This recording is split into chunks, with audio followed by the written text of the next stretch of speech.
Shalom Israel, Most High in Christ, bless Bishop Nathaniel here. Hey, March 2025, we're going to have a Land Blitz fundraiser.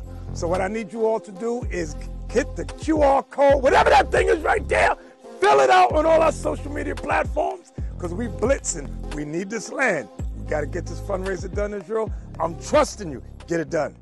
Cap, what's a Land Blitz fundraiser? Exactly what it is. We blitzing for the land. One day, with a large goal, we're going to raise the funds for the land. That's my goal. That's my mission, and we're going to make it happen. And I need your help to get it done. There's a link on the Bishop's Instagram and all of our social media. Click on that link and fill it out. What you're going to do is you're going to estimate what amount of donation you can make on this one day. On that day, you can also make random donations. But those of you that are watching this video now, we want to get an estimate of how hard we're going to have to go when we blitz. There will also be an in-house event. Y'all remember the Journey to Freedom? This is going to be bigger and better, live from Atlanta. You better get your tickets now, because probably after this announcement, it's going to be sold out. Only 400 tickets. But guess what? All the funds are going to the land. So get it now. Get it now. Join us March 2025, Atlanta, Georgia, for the Land Blitz fundraiser. We need your support to bring this vision to life. This event will serve as a venue to cultivate, raise livestock, and establish a legacy for future generations. Don't wait any longer. Become part of the mission and participate in the Blitz. Make your pledge through the link available on all our social media platforms.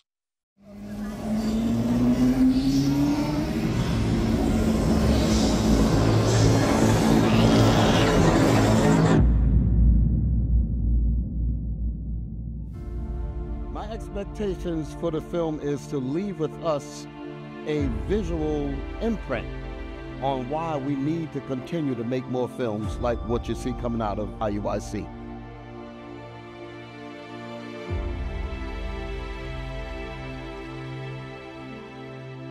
Joseph's Dream was another good example. It gives the visual imagery.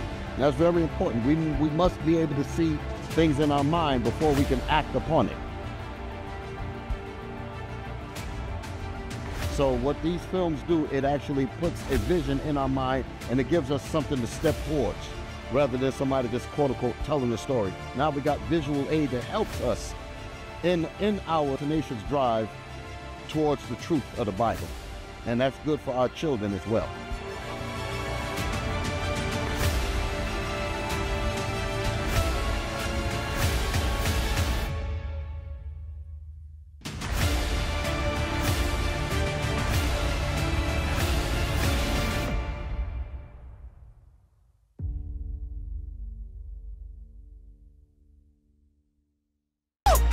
We got a bishop on deck. See what I'm saying? Absolute, we got a bishop on deck. Absolute, we got a bishop on deck. Absolute, see my bishop on deck. All the rise and feet, show respect. All these damn dogs getting checked. Hey, see what I'm saying? Hey, shout him out. Tuesday, shout him out. Tuesday, put in work, reach the people, see my bishop, he don't play. Shout him out. Tuesday, shout him out. Tuesday, put in work, reach the people, see my bishop, he don't play. Shout him out. Tuesday, shout him out. Tuesday, put in work, reach the people, see my bishop, he don't play. Shout him out. Tuesday, shout him out. Tuesday, put in work, reach the people, see my bishop, he don't play. Absolute, we got the bishop on deck. On deck. Absolute, we got the bishop on deck. See what I'm saying? Absolute, we got the bishop on deck. Shalom, brothers. Shalom, sisters. Bishop Nathaniel here. You know what day it is. That's right. It is Shout Out Tuesday. It's Shout Out Tuesday. And you know how I love to read your letters of exhortation and your donations of support. But before I do that, I often love to cover a little bit of our hidden history. So let's pay very close attention to today's history. Some of you have seen it already. Some of you have not. So let's take a look. Sit back, get your libations, get your diet food, and relax yourself for today's episode. All right? The Negroes and the Jews. written by Lenora E. Burson. Now, Lenora E. Burson is a Caucasian woman. Let's go inside the book and see what she came up with.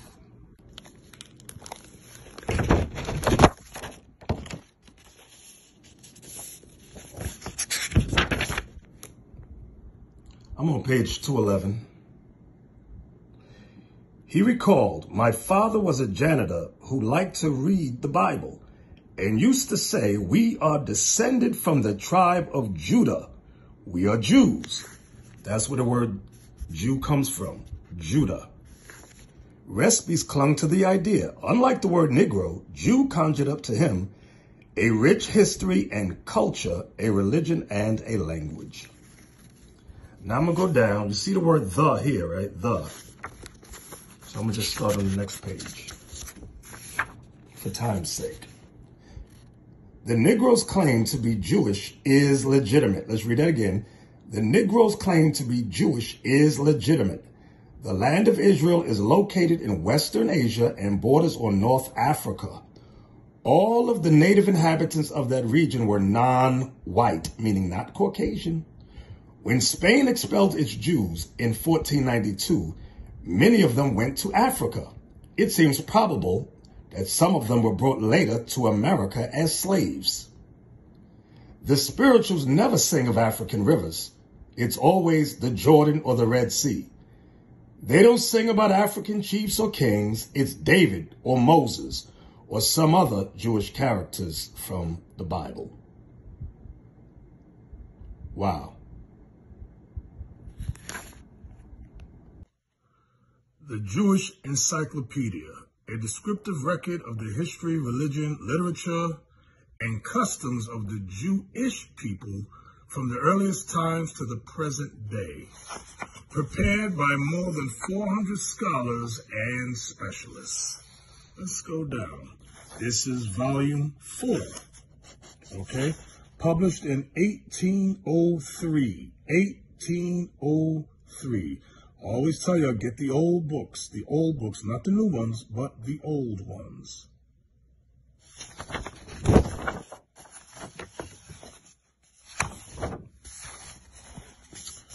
All right, we're going inside.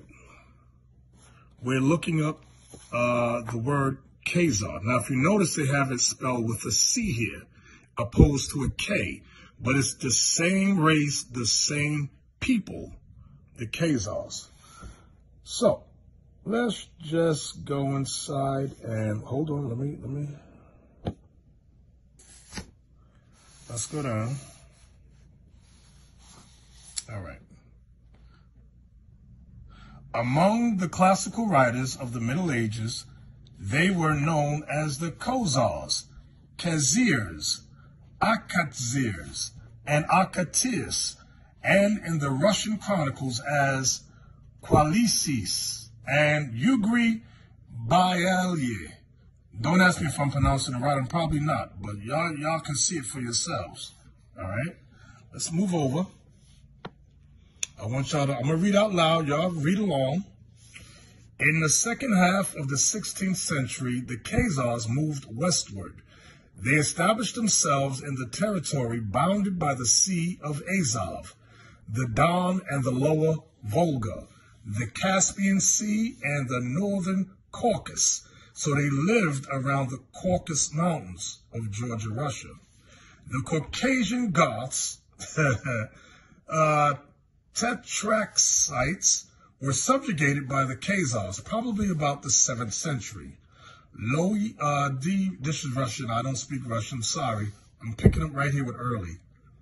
Early in that century, the kingdom of the Khazars had become powerful enough to enable the Cajun to send to the Byzantine Emperor Heraclius an army of 40,000 men, by whose aid he conquered the Persians, 626 to 627. Let's move down. And let's get to some key points.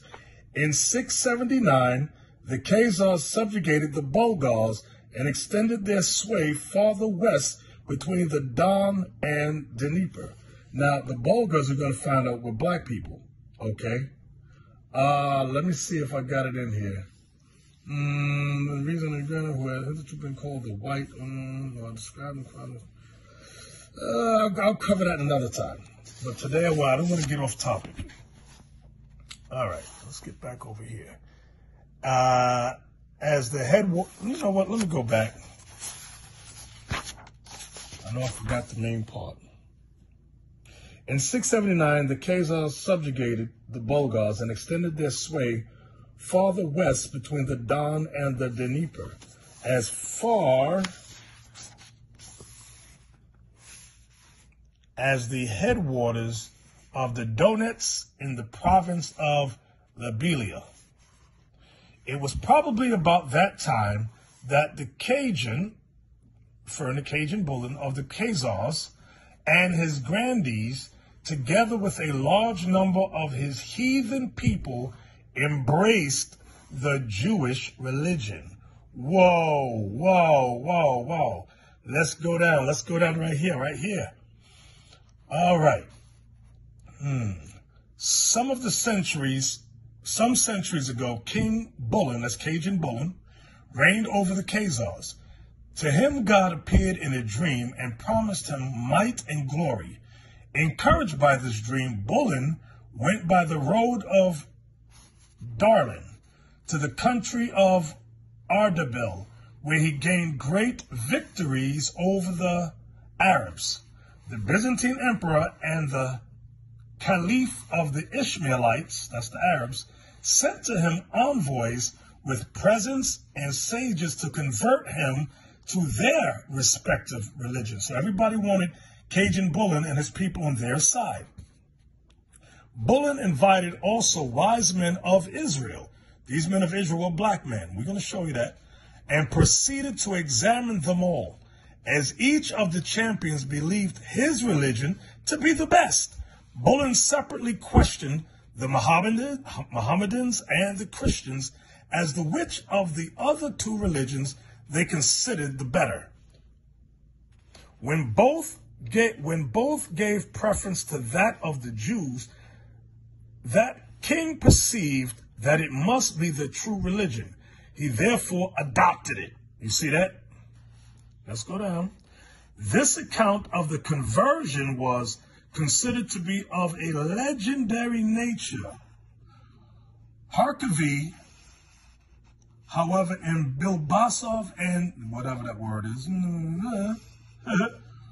proved from Arabic and Slavonian sources that the religious disputation of the Khazarian court is a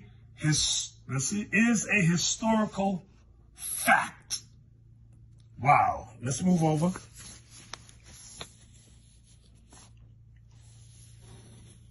Watch this. In this letter, Hasdi speaks of the tradition according to which the Khazars once dwelt near the Seir Mountains. Y'all know the Seir Mountains. Read Genesis 36. You read about Esau dwelling in the Seir Mountains. Wow. Now watch this. I've been talking to y'all about Spain for a while. Remember this. Look at this. Many members of the Khazarian royal family immigrated to Spain. Until the 13th century, the Crimea was known to European travelers as Gazaria, the Italian form of Khazaria. So these Edomite converts immigrated to Spain. Okay, this was around the fall when they conquered us in Spain, when the white man began to take it back. And these so-called white people, these converts, some assisted us, but most assisted the white Christians. And then in 1492, they began to send us into slavery. These people joined with their Christian Caucasian brothers, which is to be expected. All right, now that was some good stuff, if I do say so myself, and I do. Now, many of you know I just got back from a journey to Papua New Guinea, Solomon Islands, and the island of Melita. I was gone for a month. A lot of things happened. A lot of things occurred. So much occurred that I had to write it down. So y'all expect to see it in a couple of months. God willing, life lasts. God willing, life lasts. But back to today. Back to today. That book that I often show, the Jewish Encyclopedia, was compiled by 400 or 4,000? I forgot. I got the book somewhere. Let me see. Bear with me. More than 400 scholars and specialists. Prepared by more than 400 scholars and specialists. The Jewish Encyclopedia. So, because I stress that and I use that. Not got many other books. But you know how the media likes to do. People are out there using anti-Semitic tropes, anti-Semitic books. No, I'm giving you books written by so-called Jewish people for so-called Jewish people. Even the other one I used today, Lenora E., what's her name? Burson. That's a white woman. That's a Jewish woman. That's right. So she told you the Negroes were the real Jews. Okay? And the Jewish Encyclopedia tells you that they are Khazars who once lived in Mount Seir. Whoa! Mount Seir? Genesis 36:8 tells you that's where Esau lived. That's them. They are Esau. So, what we're going to do today is take a clip which I call Andrew Tate Condemns the Ashke-Nazis. Andrew Tate condemns the Ashke-Nazis. What an appropriate name you chose for yourself. I don't think it was by accident. I think it was divine. I think it was God inspired that you chose the name, the Japhetic name, Ashke-Nazi. Woo! Let's take a look at today's conversation around the Israel-Gaza war is kind of interesting to me because people have all these they try and have detailed conversations and breakdowns of the history, and they talk about the laws and the times that the countries were formed, and we can do all of those things, and I understand why that's important. But Andrew Tate just said he can see why going through the history and all that is very important. The laws. Let me tell you something. The laws that these white folks establish are for them to benefit them. They were not created to so much benefit black and brown people, but to condemn us. Why am I saying that? Psalms 94. I'm going to get back to the video. Psalms 94 and 21. Bear with me. Let me get it. It reads, Psalms 94 and verse 21. They gather themselves, verse 20, verse 20. Shall the throne of iniquity, that's America and her allies, primarily Israel in this case, shall the throne of iniquity have fellowship with thee, which frameth mischief by a law? Which frameth mischief by a law. So the laws that Andrew Tate is talking about, it's a bunch of yada, yada, yada. And I'm not talking about him. I'm talking about the laws he's making reference to that was established by America, Britain, and the so-called state of Israel. Now, here's another one. I'm going to give you another one. In the book of Habakkuk 1 and 4. Therefore the law is slacked, and judgment doth never go forth.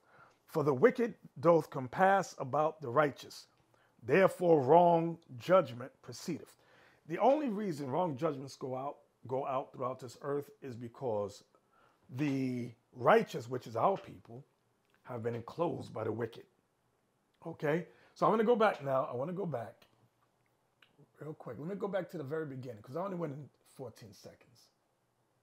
conversation around the Israel-Gaza war is kind of interesting to me because people have all these they try and have detailed conversations and breakdowns of the history, and they talk about the laws and the times that the countries were formed, and we can do all of those things, and I understand why that's important. But the fact that you can see children being blown to pieces and not think that that should stop is remarkable to me.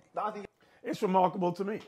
Now, like I said, you got a lot of brothers out there, big bad Israelites. I'll do this, I'll do that. Listen, you might get through one or two, but after a while, your heart starts to feel sorry for, especially with children. You be like, that's why God says he must put his spirit upon the children of Israel. Okay, which he will do when Christ returns. Okay, right now, we still act and feel as regular men. We grieve, we feel sorry, we feel remorse. But when God puts that spirit on us, that's going to be those little, what we call human feelings, it's going to be over for that moment. Let's go on. Yes, I don't take many positions. One is the war should stop. That's the most obvious The position. fact that people will sit and say, oh, yeah, but there is no but. Those are children getting blown to pieces by the most advanced weaponry on the planet. There is no but. And that's where I first fell out with people like Ben Shapiro. Because he's saying, oh, Israel, Israel, Israel. I'm like, bro, stop calling for death, at least. Can we not agree that people shouldn't die? Can't we stop that? Oh, but Hamas did. That's not even what, I mean, that's actually such a pathetic argument. Oh, but Hamas did October 7th, and then you have to go back down through the whole history and everything, what happened, because it didn't start on October 7th. It started 50 years before that. He said it didn't start on October 7th. It started 50 years before that. Like, I'll add, it started way before that, like 70 years before that. The first Nakba, what they call Nakba, means catastrophe. The word Nakba, N-A-K-B-A, look it up. It means catastrophe. The first catastrophe was in 1948 when these Ashke-Nazis entered the land of Palestine with upgraded weaponry, weapons that they got from America and Britain, and started to slaughter the Palestinians. So don't tell me it started October 7th. I've been saying that since this thing began. It did not start October 7th. That game plays on the weak-minded of our people. October 7th, October 7th. Stop it. Just stop it. Let me show y'all something. Micah chapter 2. I'm going to read verse 1 and 2. Woe to them that devise iniquity. Iniquity means evil, sin, and work evil upon their beds. They're in their beds pondering, what evil can we do? When the morning is light, they practice this. When they get up, these wicked people decide to practice the evil they thought and dreamed about the night before, because it is in the power of their hand. When they get the right weaponry, then they go carry out the evil they dreamed and thought about. Verse 2, and they covet fields and take them by violence. Does it say take them by voting? And they covet fields and take them by violence. How did the white man get America? Violence. How did the white man get South Africa? Violence. How did the white man get Australia? Violence. How did the white man get New Zealand? Violence. How did the white man get Canada? Violence. How's this white man getting the land of Israel or Palestine today? Violence. I'm reading the Bible. Verse 2 again. And they covet fields and take them by violence, and houses and take them away. So they oppress a man and his house, even a man and his heritage. When they took over our land and the land of Israel, now they say, oh, we're Israel now. When they took over South Africa, they say, oh, we're South African now. When they took over America, this place they call America, they said, we're the natives here. No, you're not.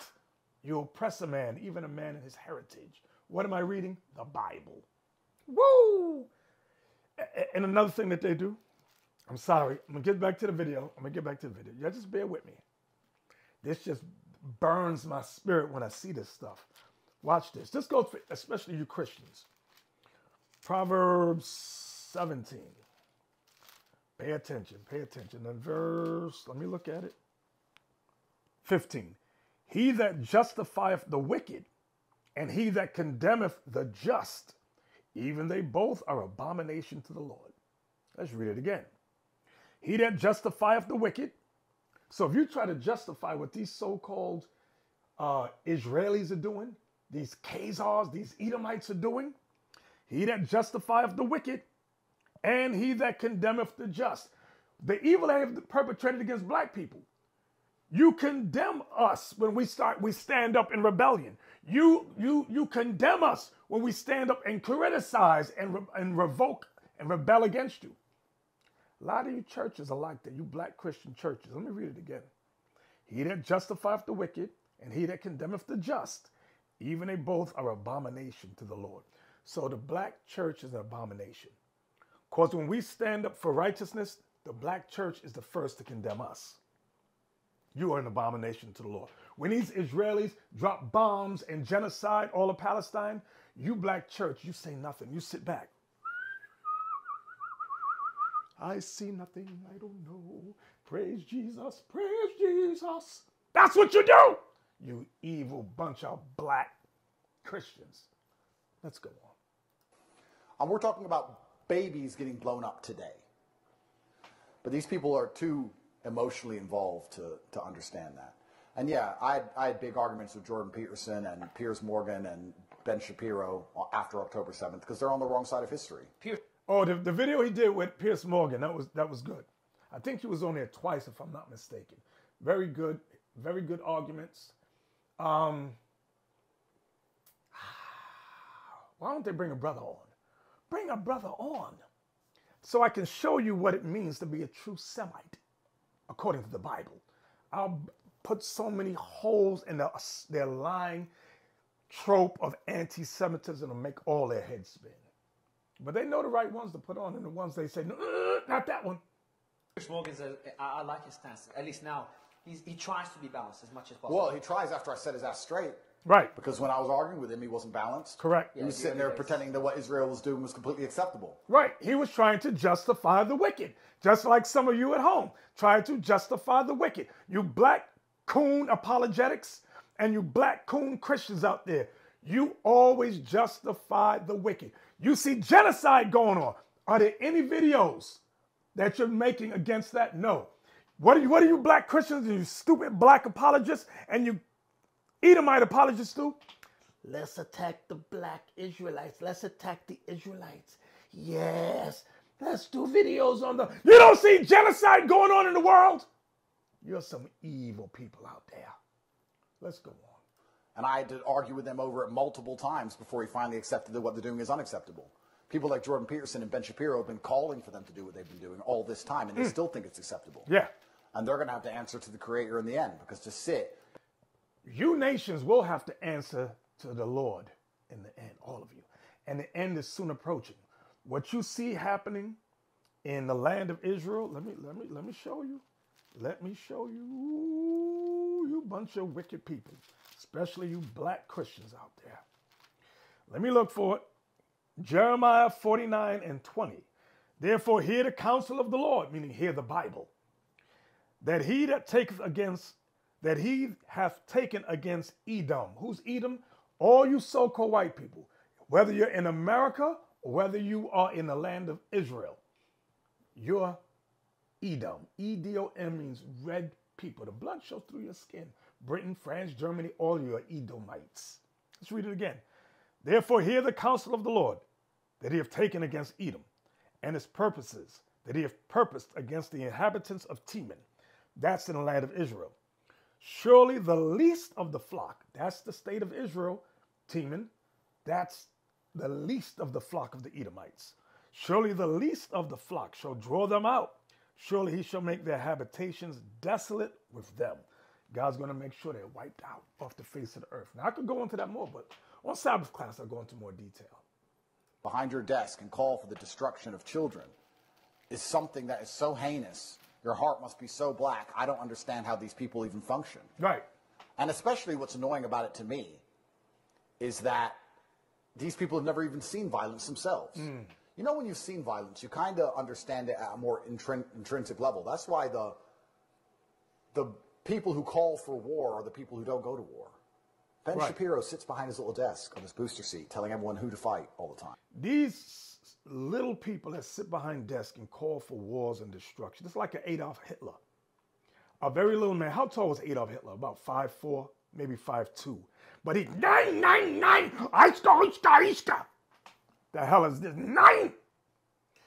People like that, they're maniacal. They're lunatics. You could whoop the hell out of them one-on-one. That's how a lot of these guys are. But when they get an army behind them with weapons and tanks, now they're big and bad. Now they're bad. I've worked with many people like that in law enforcement, whether they were sergeants, lieutenants, captains. And I can tell that these three ranks are test takers, but they're not for the streets. They're to kind of sit behind a desk, okay? They'll go into the hood and they're very afraid. They got the gun. They're the first to shoot because they're cowards. This is what Andrew Tate is discussing or explaining regarding people like Ben Shapiro and others. Let me pull it back a few seconds. The people who call for war are the people who don't go to war. Right. Ben Shapiro sits behind his little desk on his booster seat telling everyone who to fight. Booster seat. He's never fought anyone in his life ever. He's a pussy. You won't even have a boxing match. Damn! He's a bitch, and he's talking about who should get shot in the head. Fuck him. When you've seen violence, that's what I even... See, I like that good talk right there. Good talk right there. You might not like the language. It's so graphic language, the colorful language. Just be quiet. All you church people at home, you curse, you know you speak like that, stop it. You're holier than thou. Like you never heard these words. Let me talk to your kids. The kids will tell about you. Let's go on. Tweeted when he said after October 7th, I think it was October 8th, when he said we need to go and kill them all. I said, as someone who's done his own fighting, let me promise you. No, I remember what he said now. When there was negotiations with Hamas on October 8th or 9th, he said no negotiations, kill everyone in Gaza. Like a genocidal maniac, like most Zionists are. Kill everyone in Gaza? Something like that. No negotiations, kill everybody, teach them a lesson, some crap. I wanted to say this regarding Andrew Tate. He's our people. He's an Israelite. When I say Israel, I'm saying through blood, through his father's line. He is an Israelite. He has recently converted to Islam where they worship the Kaaba stone. That's called idolatry. If Andrew Tate sat down, and I would love to sit down with Andrew Tate and go through scriptures, answer questions, I could explain to him why the things are occurring in Gaza today. In the book of Amos, come with me, come with me, come with me. Amos chapter 1, I'm going to read 2 verses, verse 6 and 7. Thus saith the Lord, for 3 transgressions of Gaza. Of who? Of Gaza. And for 4. So they've done 4 sins. I will not turn away the punishment thereof. Because, now God's going to explain why he's going to punish Gaza. Because they carried away captive the whole captivity to deliver them up to Edom. See, you know what the people of Gaza, the Arabs, did? The Arabs delivered us up to the white man as slaves. That's what the transatlantic slave trade was all about. Verse 7. But I will send a fire on the wall of Gaza, which shall devour the palaces thereof. You see that? God has prophesied destruction upon Gaza. So when I see this, when I hear this, I might feel a certain kind of a way. But I understand the scriptures. I'm never going to speak against the scriptures. God said it, it must come to pass. I only wish Andrew Tate knew this. But let's go on. And I said, as someone who's done his own fighting, let me promise you, peace is always worth a discussion. That's what I replied. As someone who's done his own fighting, that's the key difference between me and you, Ben. I've done my own fighting. You've never done any. Okay. And that offended him deep in his heart because he's such a tough guy on Twitter. Ben Shapiro is the toughest man in the world on Twitter. But he does that to compensate for the fact that in the real world he's a pussy, and everyone knows he's a pussy. And this is the problem about insecure people or people with small man syndrome, especially on Twitter or with foreign policy, because they don't have to do the fighting themselves and they want to prove that they're a tough guy. They're actually tyrannical and psychopathic. Wow. People who have done their own fighting aren't that way. Right. But yeah, the Gaza struggle and the struggle of the Palestinians is disgusting. And it's kind of amazing to me the cognitive dissonance between people on the right who believe their land should be for them and they're not happy to be ethnically replaced by minorities and they don't like illegal immigrants. Cognitive dissonance, when your actions go against your belief system or what you say your belief system is. Like people call for justice, but then those same people do unjust things. Scripture just came to mind. Isaiah 59. Let me look at it. Watch. Isaiah 59 and verse 9. 59 and 9. Therefore is judgment far from us, neither doth justice overtake us. We as a people, brothers and sisters, have never seen justice. Think about it. As a whole, we have never seen justice. We wait for light, but behold obscurity. For brightness, but we walk in darkness. We grope for the wall like the blind, and we grope as if we had no eyes. We got eyes, but we act like we don't see the evil, the atrocities being done to our people, like with Rasheem Carter, Mike Brown, Sandra Bland, and many others. You act like, oh, let's just forget about it and move on. No! We ain't forgetting about it and move on. We grope for the wall like the blind, and we grope as if we had no eyes. Verse 10. We grope for the wall like the blind, and we grope as if we had no eyes. We stumble at noonday as in the night. We are in desolate places as dead men. As a people, brothers and sisters, we're like the walking dead. That's what God says. We're like dead men. Verse 11. We roar all like bears, meaning we crying and roaring. No justice, no peace. And mourn sore like doves. We look for judgment, but there's none. For salvation, but it's far from us. For our transgressions are multiplied before thee, because we keep committing sin after sin after sin. Then ask God, why does this keep happening to us? Because of our sins. For our transgressions are multiplied before thee, and our sins testify against us. For our transgressions are with us, and as for our iniquities, we know them. Especially you feminists and you LGBT community members, and you drug dealers and hoes. You know what you're doing is evil. And when your sons and daughters, sisters and brothers get put down in the street, you're the first ones crying. But we just read, because our transgressions are multiplied against God. This is why these atrocities happen over and over and over and over again. Verse 14. 13. In transgressing and lying against the Lord. This is what we do as a people, especially in the church. In transgressing and lying against the Lord. Color don't matter. Jesus is white. He was born December 25th. Yeah, Christmas is his birthday. Women rule the men. Jesus rose on Easter Sunday. In transgressing and lying against the Lord, and departing away from our God, speaking oppression and revolt. I love democracy. This is the best form of government of all times. What about theocracy? When God's laws govern the planet, as prophesied will happen. No. We don't want that. We want democracy. We want the right to vote. Did the white man vote for America when he stole it, took it, and murdered? Did the white man vote for Australia when he took it, stole it, and murdered? Did the white man vote for South Africa when he took it, stole it, and murdered? Riddle me that, Batman. Riddle me that. Verse 13 again. In transgressing and lying against the Lord, and departing away from our God, speaking oppression and lie, speaking oppression and revolt, conceiving and uttering from the heart words of falsehood. Just lie. As a people, black man, black woman, Latin man, Latin woman, you do nothing but lie. Verse 14, and judgment is turned away backward, and justice standeth afar off. You want justice now. You want justice here. God says justice is way back there.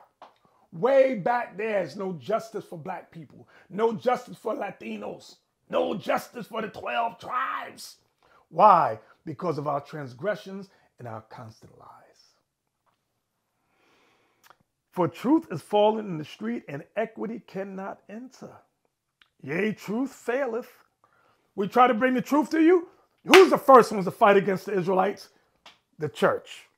The black apologetics, the black Christians, y'all are the first to fight against us. The white men just sit back and wait. Like when we were in Papua New Guinea, speaking against the Roman Catholic Church. Who was the first ones to come against us and physically try to attack us? The Hanara City Council. Black men. Black men. How dare you say that? How dare you say that? Y'all are some wicked people. Y'all some wicked. Listen, let me go back to the video. I'm about to go into some stuff, but I got to take a chill. But then they're pro-Israel. It's like, okay, well, that doesn't make sense to me. You said that your land should be defended. Well, they're defending their land, aren't they? Oh, no, they're terrorists. Well, one man's terrorist is another man's freedom fighter. One man's terrorist is another man's freedom fighter. Let me repeat that again, because I've been saying that all the time. One man's terrorist is another man's freedom fighter. When was Hamas conceived and played in like Hezbollah? In the 80s. Why? As a revolt or revolution against Israeli occupation. Think about it. Let's bring it home now. Let's bring it home. Why were the Black Panthers and the Black Liberation Army formed? Was it because black people said, we have nothing better to do? Let's just go around and attack white people. No, it was because of the constant miscarriage and misjustice whites were committing against blacks, especially in the law enforcement agencies.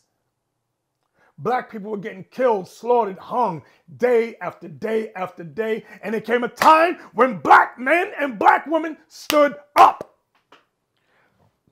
Do yourself a favor and Google black political activists currently imprisoned.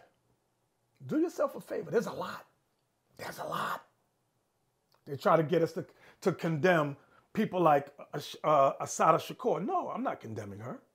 I understand the environment. In case y'all are too stupid, there's a movie called Queen and Slim. There's a movie that came out a couple of years ago called Queen and Slim. Look at it. It's a reality. It's the black man and black woman's reality. Let me go back before I go off on another tangent. But this is another subject, you're right, which is very difficult to go down. I went all in. I made it very clear I support the Palestinian struggle. I do support that. I don't know what your stance, I got a general idea of your stance. I don't think we've talked about it on my space when you came on, never on those spaces. Did you condemn, I know that's like a typical question, it's like an aha moment question. You're not going to Piers Morgan me, are you? Yeah, no, so I don't mean to Piers Morgan you, because I know people use it in that regard. I'm sure Piers Morgan asked you. Do I condemn October 7th? Do I condemn violence? It's such a loaded, stupid question. Right. I'll tell you why. To say that I condemn October 7th, in and of itself, as an individualized event throughout a 70-year history of endless events, every single day was an event. Right. One child dying, getting shot in the head by the Israeli army because the snipers were having fun is an event. Right. We may not know what day it was. We may not know the name of that kid, but it's been happening for 70 years. Every single day was an event. We talk about the one day that the news decided to highlight because it fits their agenda, because the wealthy Jews and bankers own everything. So right. It fits their agenda. So we talk about this one specific day. To choose one day and pluck it out of this entire saga and condemn that one particular part without context is asinine. It doesn't even mean anything. Right. I got to agree with him on that. I've been telling y'all, the media pulled out October 7th and they used that as their mantle to go, look what Hamas has done. They kidnapped these people. They killed these people. That was in retaliation for all the days, years, and decades that these fake Israelis have been committing against them. Do you understand what I'm saying? Do you understand? It's like asking us. Oh, I got one for you. I got a biblical one for you. Do you condemn Moses for what he did? Let's see. Exodus chapter 2, verse 11. I'm going to read it. And it came to pass in those days, when Moses was grown, that he went out unto his brethren and looked on their burdens, and he spied an Egyptian. This is a Nilote, pure blood Nilote, smiting an Hebrew, meaning beating the crap out of him, one of his brethren. Verse 12. And he looked this way, and he looked that way. Moses went like this to see if anybody was around. And when he saw that there was no man, nobody was watching, or so he thought, he slew the Egyptian and hid him in the sand. Moses killed him and buried his body.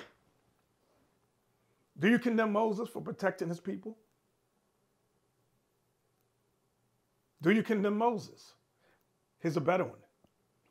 Did God condemn Moses? Did God say to Moses, thou shalt not kill? I'm going to destroy you, Moses? No. God said, this is my man right here. Why? Because God was going to kill the entire Egyptian army. He already had that in mind, but he had chosen Moses to be the head of it. So do you condemn Moses? Do you condemn? I got one. I always tell a story. because it always annoys me. Captain Jan was in high school. He gave me a call. He said, Bishop, my teacher is condemning Nat Turner. I said, she's a white woman? He said, no, she's black. She's a black Christian. She's saying Nat Turner was crazy, insane, and deserved what he got. Oh, that infuriated me. Nat Turner was a liberator. Nat Turner was what they would call a freedom fighter. Nat Turner was trying to deliver black people from slavery. And she had the nerve to fix her black Christian lips and say he was crazy and insane and deserved to die. See, that's a lot of you black Christians, especially women, a lot of men ain't going to protect you. When riots break out, tribulation come, you black feminist Christian women, you on your own. Ain't nobody except a simp out there. You better hurry up and find you one, and he ain't going to be able to help you too much. That's what they do. They train these black Christians to despise their own liberation. Do you understand what I'm saying? Let me go back. Ooh. And then to condemn the idea of violent resistance to violent oppression is also asinine. Right. What do we expect people who have been suppressed for 70 years, losing their land, and being violently attacked to do? Now, he's just discussing 70 years, being oppressed for 70 years. What we're discussing as the Israelites is 500 years of oppression, 500 years of, 200 years of, slavery, 300, 400 years of slavery, oppression, Jim Crow, black codes, struggling with the civil rights, lynchings, hangings, redlining, school to prison pipelines, bad education, bad foods. That's what we're talking about here. He's only talking about 70 years. That's why they want people like me on the major news network. No. We got to bring somebody from Kemet, somebody that worship one of these idol gods on there. Yeah. The hell is this? Kumbaya? Yeah. Is that what we expect? Endless kumbaya as they get marched off the cliff like lemmings? It's natural inside of the human spirit to resist oppression. That's right. That's what I do. That's the reason I have a brand at all. And my oppression is resisting the lies of the Matrix, let alone resisting an occupying army that killed my family members. And we're going to sit and say that these people on October 7th are so heinous, they must be condemned because they violently acted against an endless violent oppression. I don't think that even makes any sense. Right.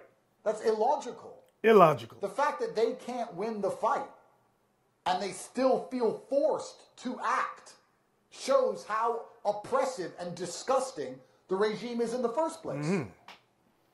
If a small little girl attacks a full-grown big man, something big must be going on because she can't win that fight. Right. So why is she even doing it? Exactly. She must be desperate because she stands no chance. Are we going to condemn her? Or we're going to ask why she felt the need to attack that man in the first place? Maybe he's been sexually abusing her for years. But no, let's forget the sexual abuse. Let's forget the fact he beats her mother. Let's forget all that. And let's condemn this 6-year-old because she scratched the big... Yeah, that's a good analogy. That's a good analogy. And I've heard similar things from you black Christians. You'll see videos of other Israelites physically attack IUIC out of jealousy, out of hatred. And you'll send us emails and say, y'all need to apologize to them. Wait, I'm walking down the street. I get jumped. I fight back against my perpetrator. And I have to apologize to them. Some of you black Christian women, y'all, I have some very colorful words, some F-bombs, but I can't say it. I'll say it up here, but I can't say it. That's like, I remember working at Special Victims for a while, or assisting them. Should the woman that got raped apologize to her rapist? Should the woman who got raped, violently invaded upon, raped, beaten, brutalized, she manages to kill the perpetrator, and you say to her, you need to apologize. Y'all are stupid. That's why I don't listen to black people. A lot of you black people are evil and stupid. That's why I don't listen to you. I see black movies. Very rarely do I watch them because I know the story is going to be stupid. Adultery, drugs, hatred against one another. I already know. With no solution at the end. Woo! I'm about to go on another tangent. Let me go back to the video. Man, let's condemn. And then the big man's repercussion, which is completely disproportionate. Disproportionate and disgusting. Let's pretend that that's acceptable because of this one day that we're all condemning. This is a fucking psyop. Psyop. That is a psyop. What's a psyop? A psyop is a psychological operation. A psyop, P-S-Y-O-P. It's a psychological operation. The media uses it. That's why Malcolm X, he said, be careful. The media will have you hating yourself. The media will turn the victim into the perpetrator and the perpetrator into the victim if you're not careful. Only the Bible can clear up the cobwebs, brothers and sisters. Only the Word of God can break that spell. But let's go on. Talk about this one little part and use it as an excuse for everything else. It is a psyop. And I refuse to play the game. Right. That's why I refuse to condemn it. Because I refuse to play the stupid game. It's a stupid game. Right. So I refuse to play it. That's a good answer. It is a good answer. He didn't even know what to say. My answer would have been a lot simpler, a lot less interesting. It's like, I condemn what happened on October 7th. See, these Edomites, these stupid... You don't condemn what happened on October 7th. I'm going to explain to you why. Did white people condemn George Bush when he sent troops to against Saddam Hussein and them, claiming he had weapons of mass destruction? They said it was a result of 9/11. Did any of these white people condemn that? Did any of these white Christians say, turn the other cheek, love your neighbor? None of them said that. So I know he's lying. This little whatever he is lying. That's what they do. Lie. Let me go back a little few seconds. Don't play the game, brothers. Don't play that stupid game. That's a good answer. Thanks. No, because my answer would have been a lot simpler, a lot less interesting. It's like, I condemn what happened on October 7th, but I also condemn everything Israel did to kind of lead to that day. Well, listen, let me talk from personal experience. Let's move away from the subject and talk from personal experience. Murder is bad. But there are so many scenarios in which I would murder. No doubt about it. So to sit and say that they did a bad thing without context is illogical. It is illogical. There are scenarios, if you think about it, where everybody, even you listening, would put somebody to death. I give an example. Real stories that have happened in the news. A man comes home. He hears his child crying. He runs upstairs. There's a grown man sexing, raping his child. He puts 5 in him. You're going to tell me you condemn the father? Are you stupid?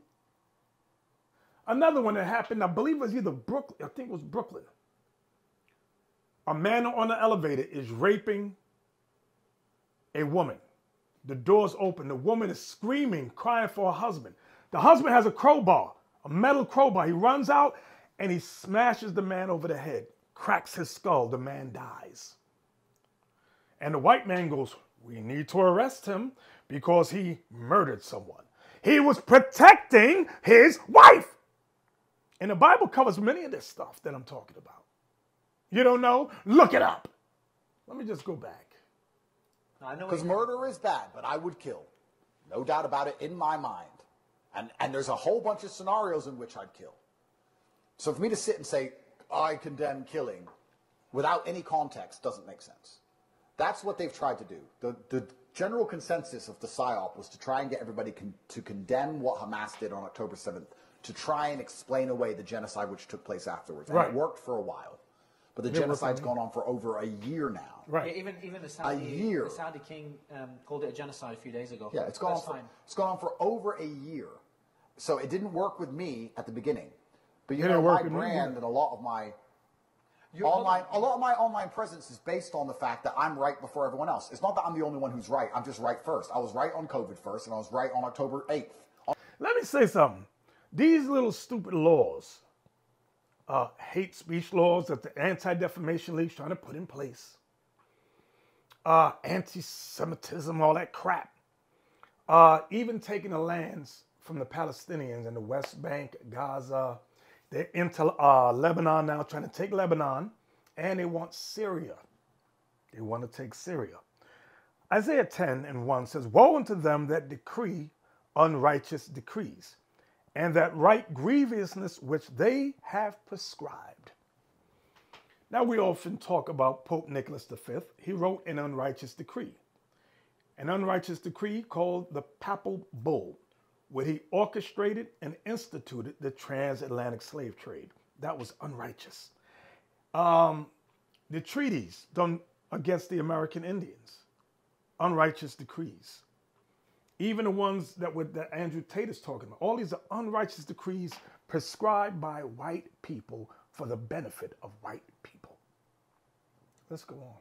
On October 8th, I said this is a genocide. On the 8th, when nobody else said it. Really? And then, October 8th, I said that it. early on to the topic. October 8th, I was arguing with Ben Shapiro and Jordan Peterson. You can see it all on Twitter. Shit. I argued with Piers on the 11th of October, I believe.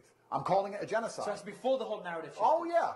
I knew what was going to happen because I understand the world.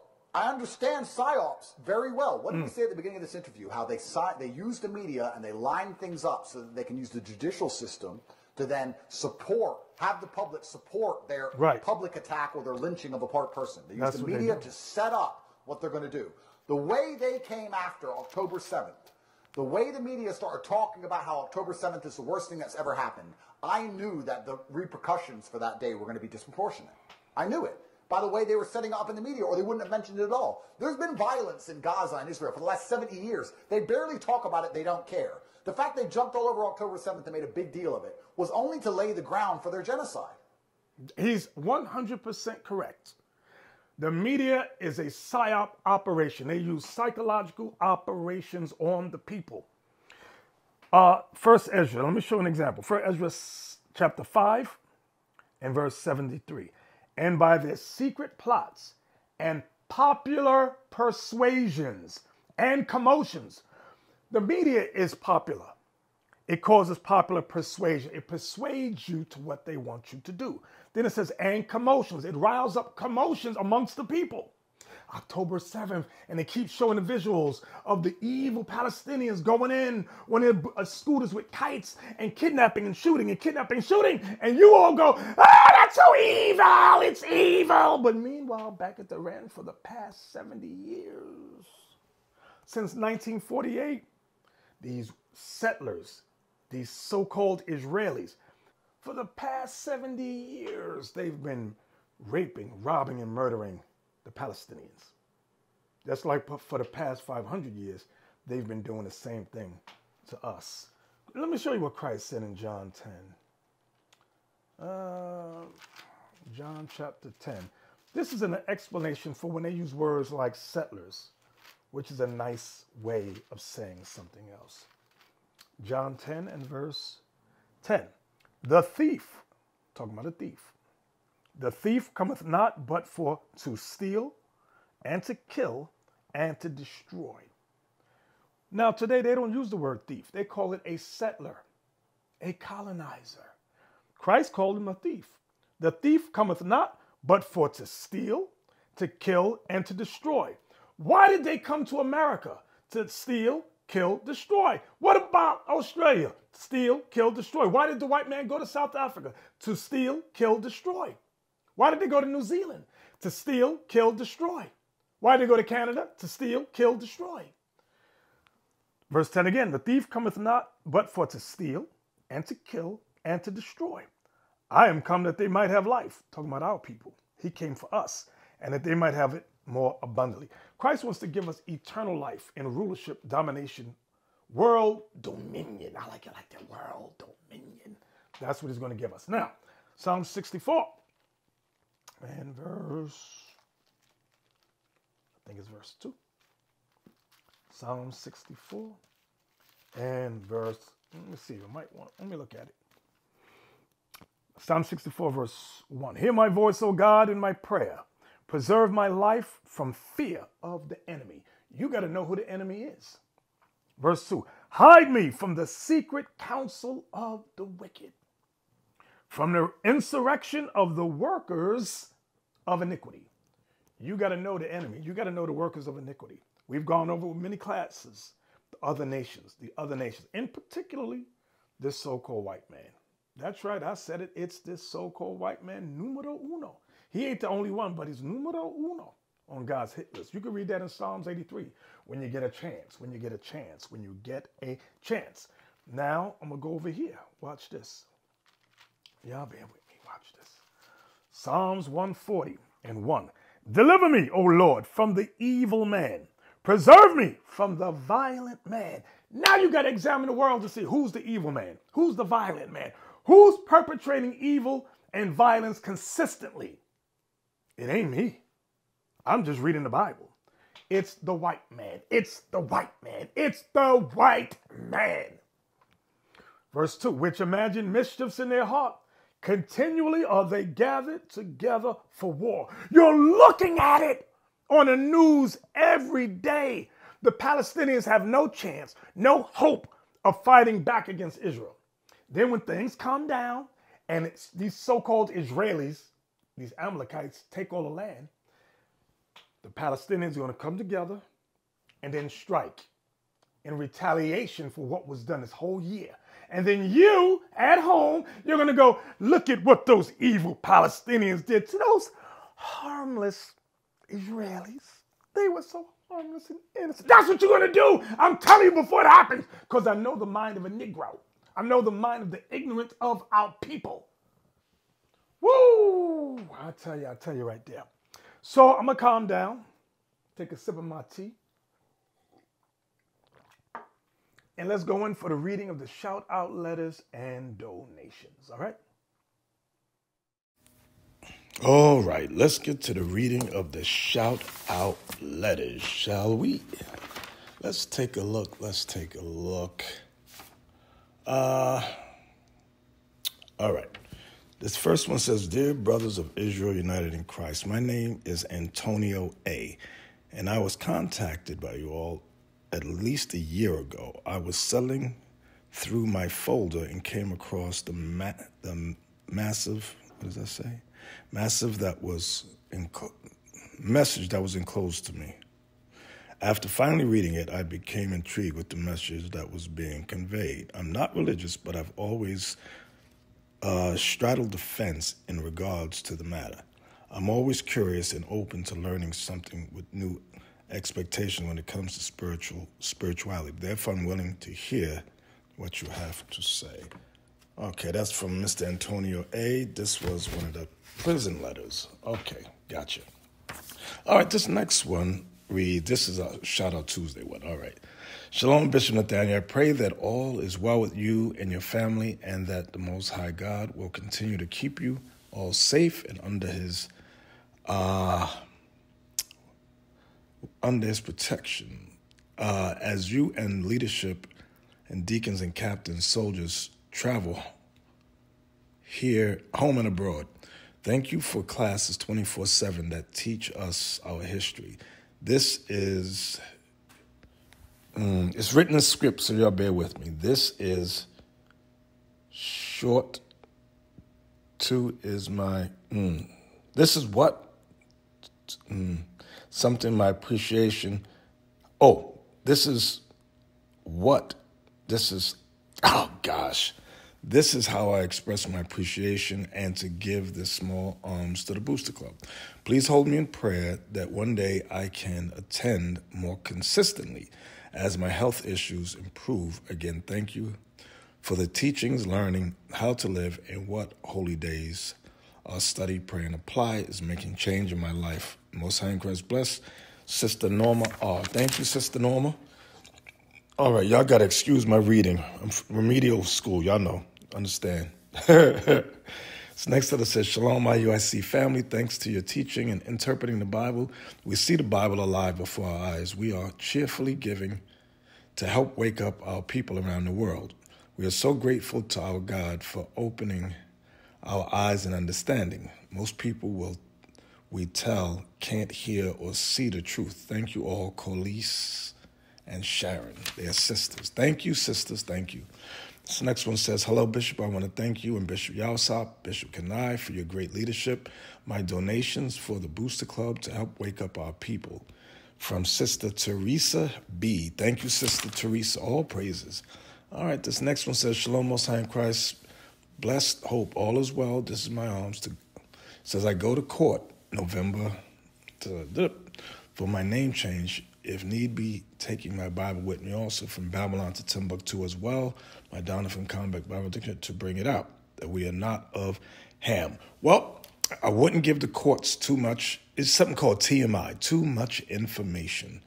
They may ask you, why do you want a name change? Just say, you always wanted a name change. How about that? It's your decision. Okay, all you could say is for religious reasons and leave it at that. You don't need to go to the Bible or Babylon to Timbuktu or the Zondervan Bible Dictionary. You might get one of those Amalekite judges sitting there, got an attitude with that. Okay, and hope the judge, then you go on to say, hope the judge doesn't find me incompetent for hours. And say to the judge, this is our book and that's the way it is. Ha ha. Shalom, sir. Most High in Christ. Bless James, sir. All praises. I believe this is Brother Haggai. He didn't put it on there, but I believe that was Haggai. All right. Next one says, it's a card. Hello, family at IUIC. My name is Linda J. I've been studying keeping holy days for 2 years. Thank you all for all you do. In the name of the Most High, I send what I can monthly. You can put it toward the most needed. Shalom. Have a great day. Thank you, Sister Linda. All praises. This next one is a letter that says, Shalom, Bishop Nathaniel. Thank you and all the men of IUSC for teaching the word of God. I pray the Most High continue to bless you all. Please use the enclosed donation to push the truth. Thank you. This is from Brother Durward, spelled D-U-R-W-A-R-D. That's Durward, I think. Last name initial is M. Durward M. Thank you, bro. All praises.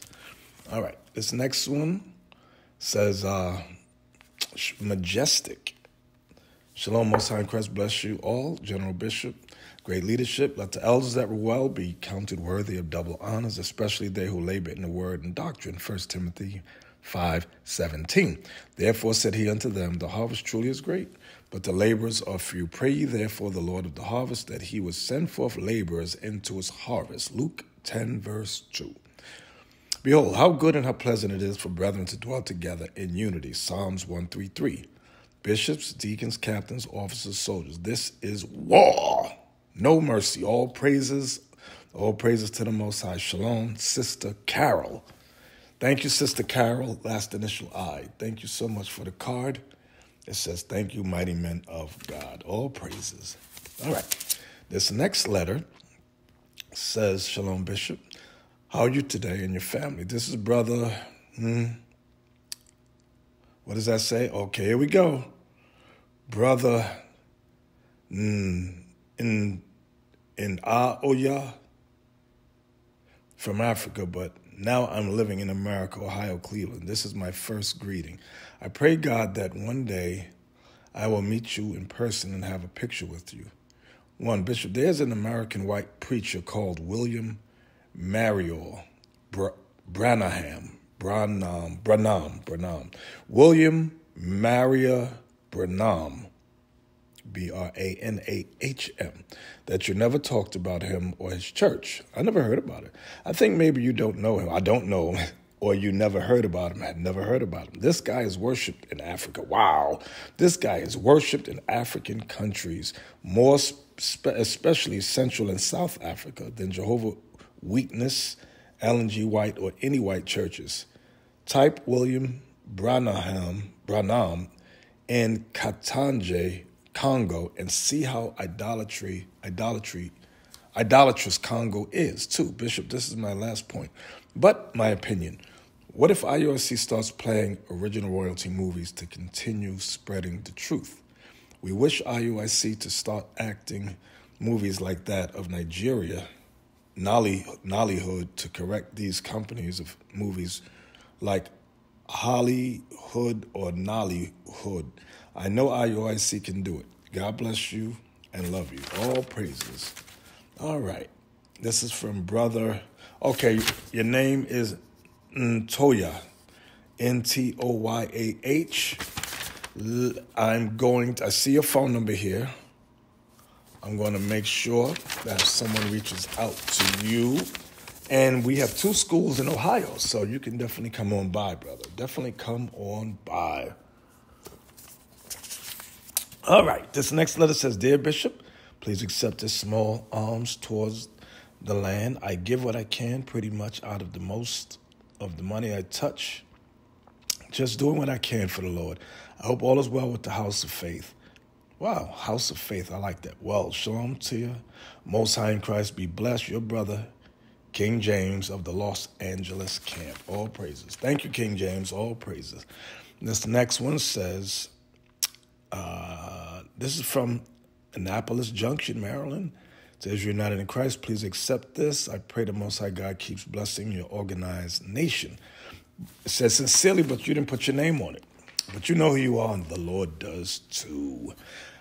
This next letter says, Shalom, Bishop Nathaniel. Thank you for the truth of God's word. Things you say concerning God's word is true about relatives getting mad at you about the truth. It makes me upset to show our people the truth and explain and not believe. I hope they will hear one day, but not too late.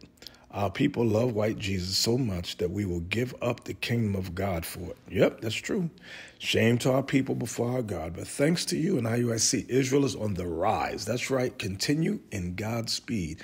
We love what you are doing at IUIC. This is a little something to help.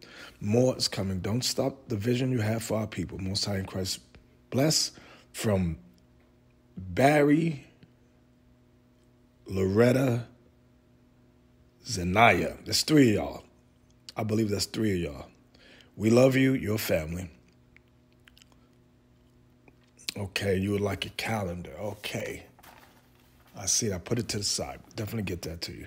All right, this next, hey, if y'all want a calendar, remember, we have a website at www.originalroyalty.com where you could get your merchandise, your calendars, and things like that. Okay? This next letter says, Shalom, Bishop. I pray that all is well with you and the family and all the bishops, deacons, captains, and soldiers. Bishop, when I said I'm truly happy to belong to a school now, praise you the Lord. And after the passing of my Lord, after being at home and keeping school online, it is such a big difference in being at school in person. How wonderful it is to be among my people. Now, Bishop, I am still going through the passing of my Lord. Well over 30 years, 25 of that we were married. Bishop, I know that I must move on and I'm still keeping the laws of God, and let not anyone try to distract me from doing so. Bishop, I also do know that Jacob's trouble is here amongst us, so now I try to meditate on what Christ said in Matthew 9:28. Although we need to meditate on every word proceedeth out of the mouth of God, and the faith of Christ. Thank you, Bishop, for the saying of study, pray, and apply. Never give up and never give in. I truly thank God for IUIC and the nation of my people, praying that our people hearken to the voice of God and repent. I will never give up praying for our nation of people. Shalom, Bishop. Sister D. All praises, Sister D. Remember, you will see your Lord, your husband, again. Have that faith, have that confidence. Remember what Christ said to Mary and Martha regarding Lazarus. Okay? He that was dead that believeth in me, though he were dead, yet shall he live. Remember that. All right, this next one says, just a note to say thanks, leadership, for bringing out the truth. Thank you so much, F. Burgess. Thank you, F. Burgess. All praises. Next letter says, Shalom, Bishop. Just a quick note to thank you for all you do for the nation. Your classes, direction, love, time, and effort are all greatly appreciated and much needed. Continued blessings on you and your family. Thank you so much. This is from Brother Reginald B. of Hermitage, Tennessee. Thank you, thank you, thank you. We want to give a shout out of thanks to King James, Brother James G. We want to give a shout out of thanks to Brother Jared, Charles M. Again, Brother Jared, Charles M. A shout out to Brother Andrew B.I. of the Bronx. Shout out to Carol H. Thank y'all so much. Shout out to, now this one is in script. Oh gosh. Rashida, I think that says Rashida and something. Can't read it, but all praises to the Lord. Shout out to Sister Norma R. Shout out to Sister Abaya I. Shout out to Abaya Anna Bot I. Shout out to Sharon and Corliss. Shout out to Teresa B. Shout out to L. Jaycox, Jacox. Sister, thank you. Shout out to D. Ward M. Shout out to Brother Deward M. again. Shout out to Guyvens A. Guyvens. That's an unusual name. Guyvens. Guyvens. Or is it Goovens? I think it's Guyvens. Last initial A. Shout out to A. Graham. Shout out to Brahm. I can't read that signature, but you're on Pratt Street. Shout out to D. Bennett. All praises. Shout out to Barry T. Shout out to R. Bradley. Shout out to R. Bradley again. Shout out to F.M. Burgess, all praises, of Florida. Shout out to Arthur O.S. of Fayetteville, North Carolina. Shout out to Lenore L.M. of Fayetteville, North Carolina. Shout out to the Brooks Company, all praises. And shout out to Dennis L. of Marksville, Louisiana. Shout out to Johnny L.A. Thank you so much. Shout out to Pelalaya I of Peekskill, New York. All praises, brothers and sisters. You know how I love to say, let's all of us stay healthy. Let's all of us stay faithful. Let's all of us stay focused. But most of all, let's all of us stay in the spirit. Most High in Christ bless you all. Love you. Until next time, shalom. What is the nation?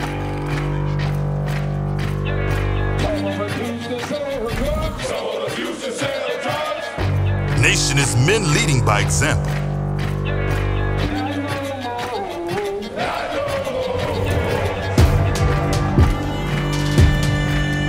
Nation is family.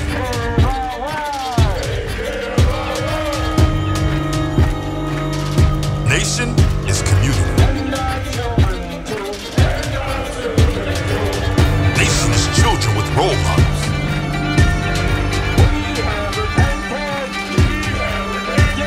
Nation is unity.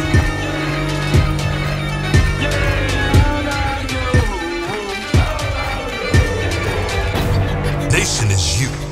And finally, my brethren, be strong in the Lord. His word